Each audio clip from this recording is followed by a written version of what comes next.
Hello students, myself Suman. Welcome to my Universal Study with Suman. Dear students, in this video, we will take class 8th SST of NCERT pattern. Today, we will read, I will explain chapter number 4, कृषि of geography book. हमारी जो भूगोल की book लगी हुई है NCERT pattern में, उसके अध्याय नंबर 4 के आज हम शुरुआत करेंगे लॉन्ग क्वेश्चन नंबर 1 से। तो पहला प्रश्न हमारा है, कृषि से क्या अभिप्राय है? इसे मोटे तौर पर कौन कौन से दो वर्गों में बांटा जाता है? वाणिज्यिक कृषि तथा उसके रूपों का वर्णन कीजिए। तो मेरा हमारा क्वेश्चन क्या है, कृषि क्या है, इससे क्या मतलब है, तो वर्ग कौन कौन से इसे बांट सकते हैं हम इसमें, और इसका मेन क्वेश्चन है वो है वाणिज्यिक कृषि का और उसके रूपों के बारे में। तो पहला है, कृषि से क्या अभिप्राय है। पिछली वीडियो में हमने बात की थी इसके मेन पॉइंट्स की, उसमें हमने आपको अच्छे से बताया था कृषि क्या है, ऐसी प्राथमिक क्रिया जिसमें फसलें, फल, सब्जियां, फूल आदि उगाए जाते हैं। और पशुपालन भी कृषि का एक भाग है, कृषि का एक अंग है। संसार में लगभग 50% लोग जो है वो कृषि कामों में लगे हुए हैं, फसलें उगाते हैं और भूमि पर ही वो कृषि पर ही निर्भर रहते हैं।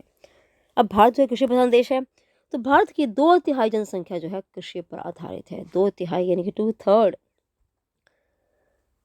अगर हम बात करेंगे कृषि के वर्गीकरण के, कृषि को मोटे तौर पर दो भागों में बांटा जाता है, दो वर्गों में।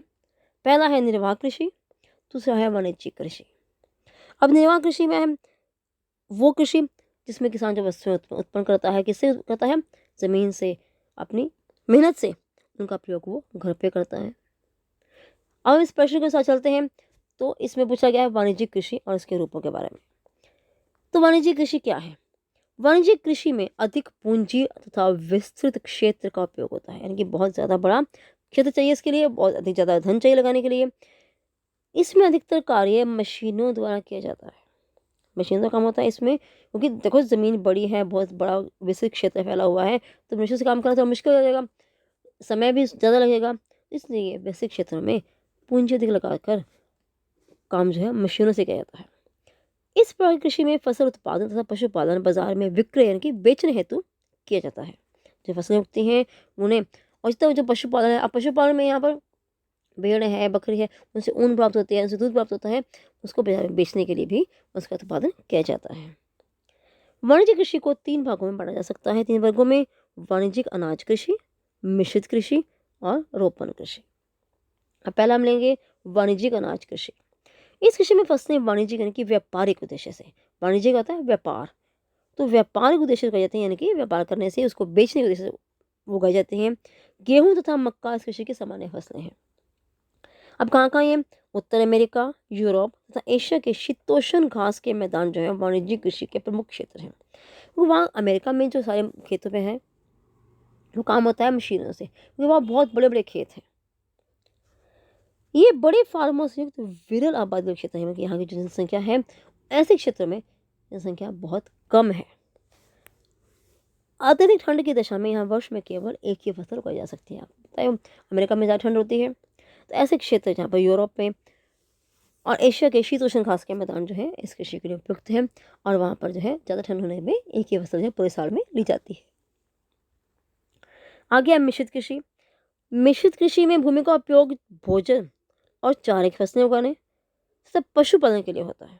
दोनों मिक्स हो गया ना, पशुपालन भी हो गया और भोजन के लिए फसलें भी आ गई, स्वयं उपयोग के लिए भी आ गई, पशु चारा के लिए भी आ गई। ऐसी कृषि यूरोप, पूर्वी संयुक्त राज्य अमेरिका, अर्जेंटीना, दक्षिण पूर्व ऑस्ट्रेलिया, न्यूजीलैंड और दक्षिण अफ्रीका में प्रचलित है, मतलब वहाँ पर ऐसी खेती की जाती है। थर्ड हमारा रोपण कृषि। रोपण कृषि एक प्रकार की वाणिज्यिक कृषि यानी कि व्यापारिक कृषि है। इसमें केवल एक ही फसल बड़े पैमाने पर उगाई जाती है, जैसे चाय, कहवा, काजू, रबर आदि इसकी मुख्य फसलें हैं। रोपण कृषि में बड़े पैमाने पर श्रम और पूंजी की आवश्यकता होती है, यानी कि धन ज्यादा चाहिए और बहुत मेहनत चाहिए। उत्पाद का प्रसंस्करण खेतों में अथवा पास स्थित कारखानों में किया जाता है। अब चाय है, एग्जाम्पल बताते हैं आपको मैं। उत्पाद का प्रसंस्करण मतलब उसको दूसरे रूप में उसका बदलाव किया जाता है। चाय की पत्तियाँ होती हैं, पत्तियों को मशीन में डाला जाता है, साफ किया जाता है, उससे फिर चाय की पत्ती बनी जाती है, उसके दाने बनते हैं, मतलब उसका प्रसंस्करण किया जाता है, उसका दूसरा रूप बना दिया जाता है। इसी प्रकार से कहवा है, कॉफ़ी के भी आपको पता है बीन्स होते हैं, उसको भी अलग अलग तरीक़ों से साफ़ करके उसे पाउडर शेप में दिया जाता है, तो उसका प्रसंस्करण किया जाता है। इस कृषि में परिवहन के साधन मुख्य भूमिका निभाते हैं। जहाँ खेत है वहाँ से जो मुख्य फसल जैसे पत्तियाँ हैं चाय की, उसे कारखानों तक पहुँचाते हैं। विश्व में रोपण कृषि के मुख्य क्षेत्र हैं उष्णकटिबंधीय प्रदेश हैं। अभी कहाँ जैसे ब्राज़ील में कहवा, मलेशिया में रबड़, भारत श्रीलंका में चाय कृषि रोपण कृषि के उदाहरण हैं। जैसे दार्जिलिंग है, असम में, वहाँ पर चाय होती है। तो ये सभी जो है क्षेत्र जो है रोपण कृषि के उदाहरण हैं। तो जी स्टूडेंट्स, ये था आज का हमारा क्वेश्चन। उम्मीद है आप सबको अच्छे समझ में आ गया होगा। Do like, share and subscribe my YouTube channel study with Suman. Thank you.